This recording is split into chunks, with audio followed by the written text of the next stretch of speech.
First viper appeared on the morning of the feast of Saint Sylvester, curled beneath the woodpile like a black ribbon someone had dropped and forgotten. Marta found it when she went to fetch kindling before dawn.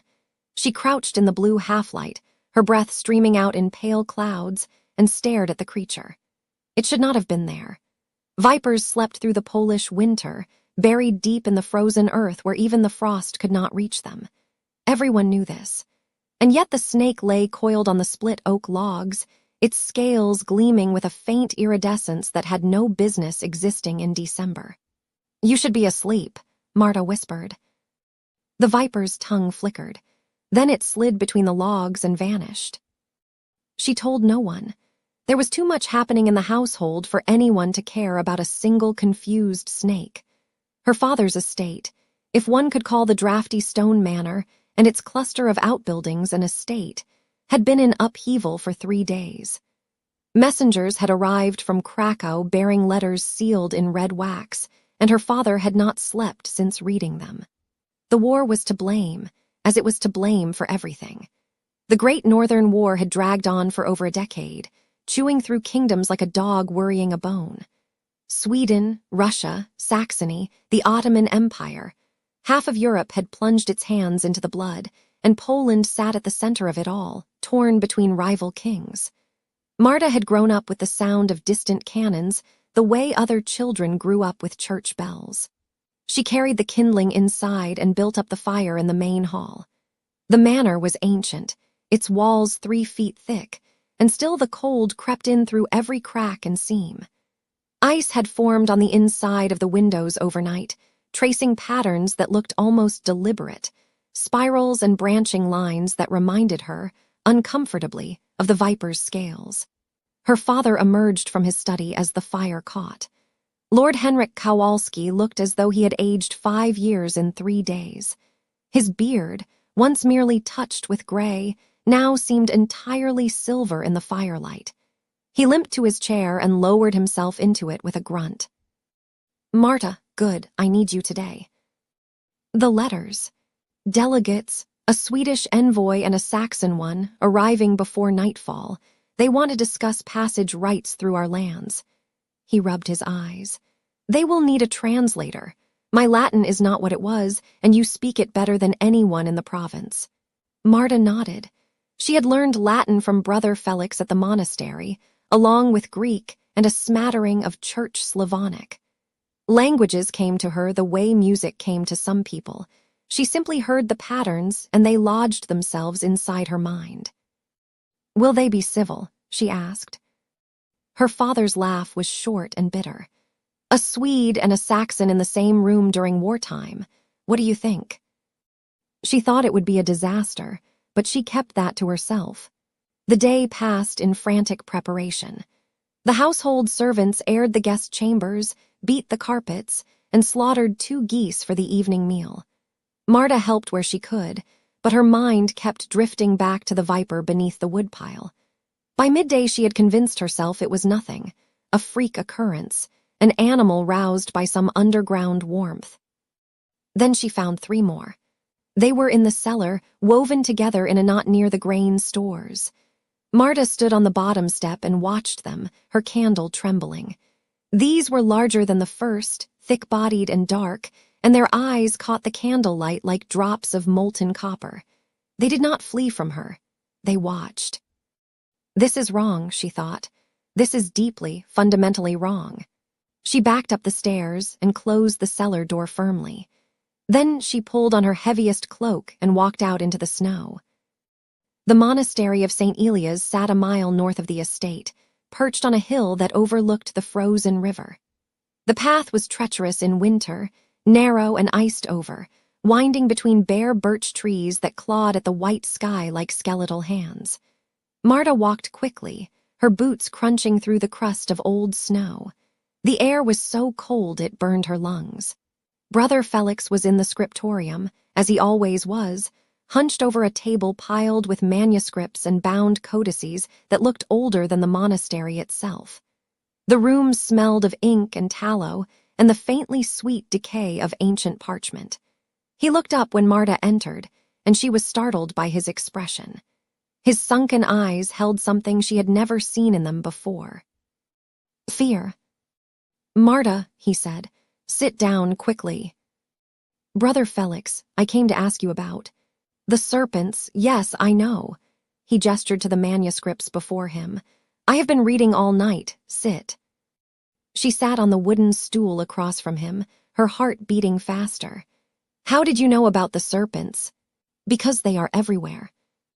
The villagers have been finding them since yesterday. In wells, in stables, coiled around the bases of crosses in the churchyard. In winter, Marta. When they should be deep, beneath the frozen ground." He pushed a manuscript toward her.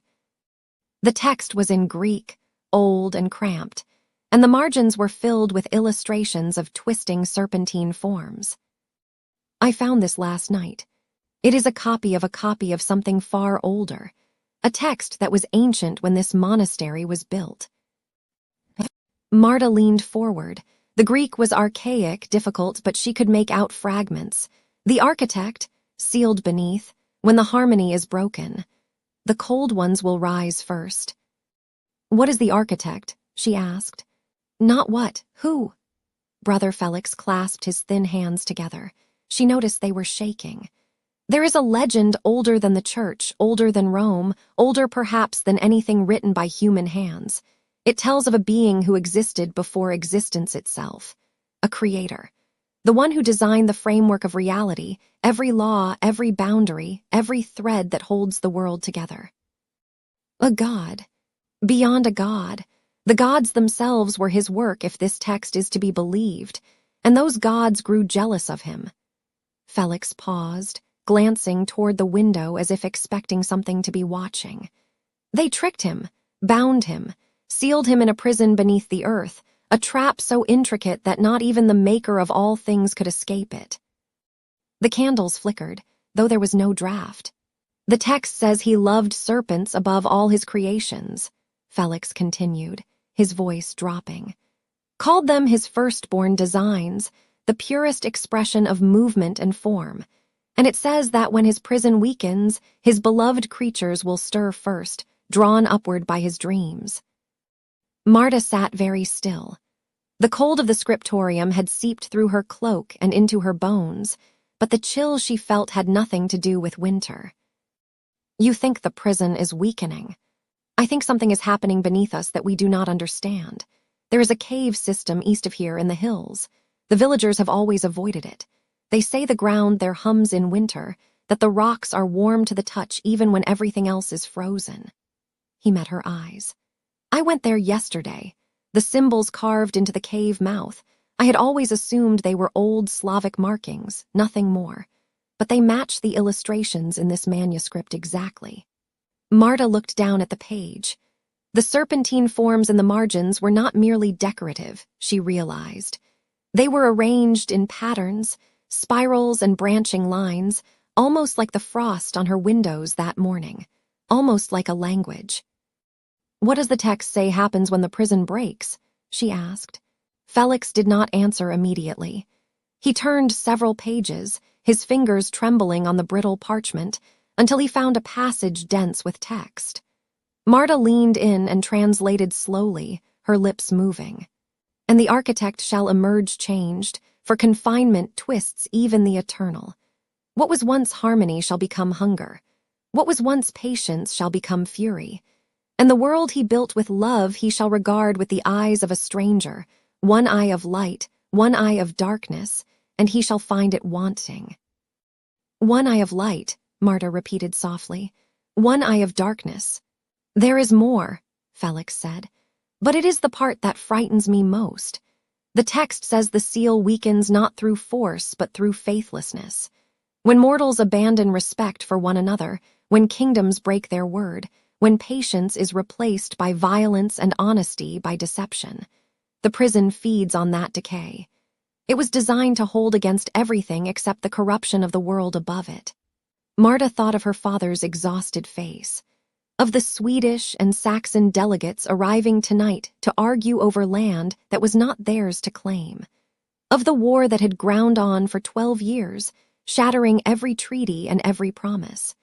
She thought of how the frost patterns on her windows had looked like those spiraling symbols. "The war," she said. "Yes, 12 years of broken oaths, violated borders, disrespected sovereigns. 12 years of exactly what the prison was never meant to withstand." Felix closed the manuscript gently. "Marta, I do not know if this is real. I am a monk, not a mystic. But the serpents are real. The warm stones are real. And something in my bones tells me that what sleeps beneath those hills is stirring." The walk home felt longer than the walk there.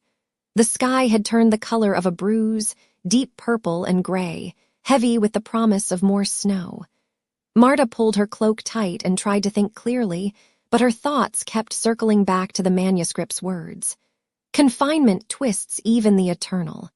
She imagined it, thousands of years in darkness.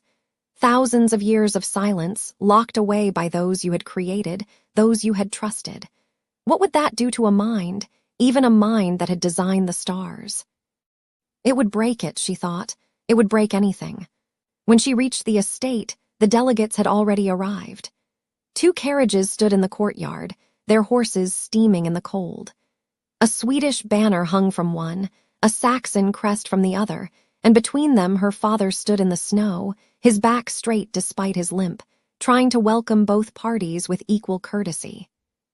The Swedish envoy, a tall, pale man with a pinched mouth, was already speaking over him. Marta watched from the gate.